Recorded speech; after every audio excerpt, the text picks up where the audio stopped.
Medicover తో మీ మాతృత్వ కలలను సాకారం చేసుకోండి. ఇప్పుడు IOI పై 50%, IVF పై 20,000 తగ్గింపు మరియు పొందండి ఉచిత కన్సల్టేషన్ తో పాటు ఫ్రీ అల్ట్రాసౌండ్ స్కానింగ్.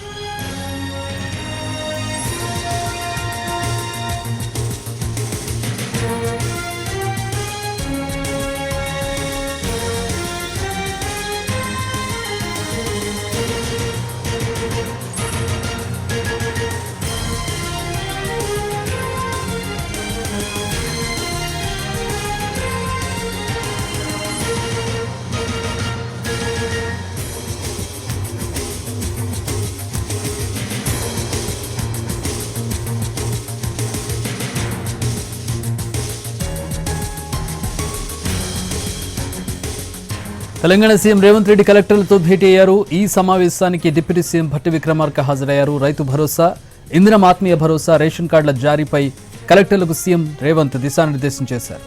ఈ నెల 26 నుంచి రైతు భరోసా అమలు చేస్తామని ఇప్పటికే తెలంగాణ సర్కార్ ప్రకటించింది. ఈ క్రమంలో కలెక్టర్లతో సీఎం రేవంత్ సహా మంత్రులు, ఉన్నతాధికారులు భేటీ అయ్యారు. వ్యవసాయోగ్యమైన భూములకు ఎకరానికి 6,000 చొప్పున ఏడాదికి 12,000 రూపాయలు ఇవ్వనున్నారు. మరోవైపు రైతు భరోసా, ఇందిరం ఇళ్లపై విస్తృత ప్రచారం కోసం గ్రామ సభలు నిర్వహించనుంది తెలంగాణ సర్కార్.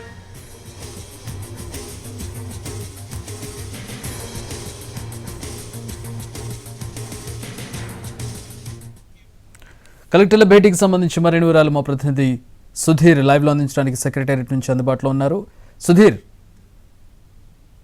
ముఖ్యమంత్రి రేవంత్ రెడ్డి అధ్యక్షతన సెక్రటేరియట్లో అన్ని జిల్లాల కలెక్టర్లు, ఉన్నత స్థాయి అధికారుల సమీక్ష సమావేశం జరుగుతుంది. ఈ సమావేశంలో ముఖ్యంగా 4 అంశాల మీద చర్చించాలని చెప్పేసి అయితే భావిస్తున్నారు. అయితే నిన్న కలెక్టర్లకు పంపించిన సమాచారం మేరకు ఇందిరమ్మ ఇండ్లు, అదేవిధంగా రైతు భరోసా, ఇందిరమ్మ ఆత్మీయ భరోసాతో పాటుగా రేషన్ కార్డుల జారీకి సంబంధించి ఈ విషయాలకు సంబంధించి చర్చించాలని చెప్పేసి అయితే వారికి సమాచారం అందించారు. వీటితో పాటుగా ప్రస్తుతం రాష్ట్రంలో నెలకొన్న తాజా రాజకీయ పరిస్థితులతో పాటు అభివృద్ధి కార్యక్రమాల మీద కూడా చర్చించినట్టుగా కూడా తెలుస్తుంది. ముఖ్యంగా ప్రస్తుతం రైతు భరోసాకు సంబంధించి చూసుకున్నట్లయితే గత ప్రభుత్వంలో రైతు బంధు ఇచ్చేవారు. ఇప్పుడు దాన్ని పేరు మార్చి రైతు భరోసాగా మార్చడం జరిగింది. రైతు భరోసాని రాబోయే 26వ తేదీ నుంచి, జనవరి 26వ తేదీ నుంచి ఇంప్లిమెంట్ చేయాలని చెప్పేసి ఇటీవల క్యాబినెట్లో నిర్ణయించడం జరిగింది. ఒక ఎకరానికి 6,000 రూపాయల చొప్పున ఏడాదికి 12,000 రూపాయలు ఇవ్వాలని చెప్పేసి అయితే ప్రభుత్వం భావిస్తుంది. గతంలో 5,000 రూపాయలు ఇచ్చేవారు, దాన్ని పెంచి ఒక 1,000 రూపాయలకు పెంచి దాదాపుగా 6,000 రూపాయలు ఇవ్వాలని చెప్పేసి అయితే నిర్ణయించారు. అది మొత్తంగా ఒక ఏడాదికి వచ్చేసి 12,000 రూపాయలు ఒక ఎకరానికి అయితే ఇస్తున్నారు. దీని ద్వారా రాష్ట్ర ప్రభుత్వం మీద భారీగా ఆర్థిక భారం పడనుంది.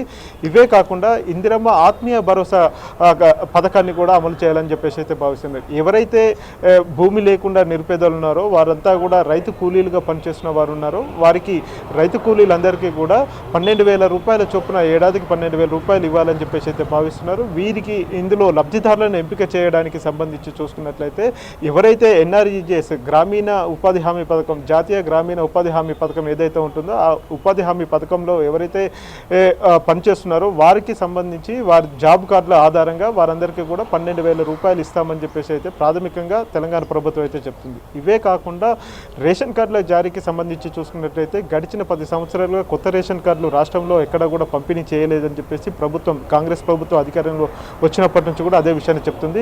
అయితే ఇప్పటికే రాష్ట్రంలో దాదాపు 80 లక్షల పైచిలకు రేషన్ కార్డులు ఉన్నాయి. ఇంకా కొత్త రేషన్ కార్డులు ఇవ్వాల్సి ఉంటుంది. దాదాపు ఇంకా 30 నుంచి 40 లక్షల రేషన్ కార్డులు ఇవ్వాల్సి ఉంటుందని చెప్పేసి, అందుకోసం దరఖాస్తులు కూడా వచ్చాయని చెప్పేసి తెలంగాణ ప్రభుత్వం స్పష్టం చేసింది. వారిలో ఎవరైతే అర్హులు ఉన్నారో వారికి సంబంధించి వారందరినీ కూడా ఎంపిక చేయాల్సిన అవసరం ఉంటుంది. కాబట్టి రేషన్ కార్డుల జారీతో పాటుగా ఇందిరమ్మ ఇండ్లకు సంబంధించి కూడా నిర్ణయం తీసుకుంటారు. ఈరోజు కలెక్టర్లకు ముఖ్యమంత్రి రేవంత్ రెడ్డి దిశానిర్దేశం చేస్తారు. మంత్రులు కూడా దిశానిర్దేశం చేసి క్షేత్రస్థాయిలో జరుగుతున్న విషయాలన్నింటినీ కూడా తెలుసుకునే ప్రయత్నం అయితే ముఖ్యమంత్రి, మంత్రులు చేస్తున్నారు. Chakri, all right, thanks for the updates Sudheer.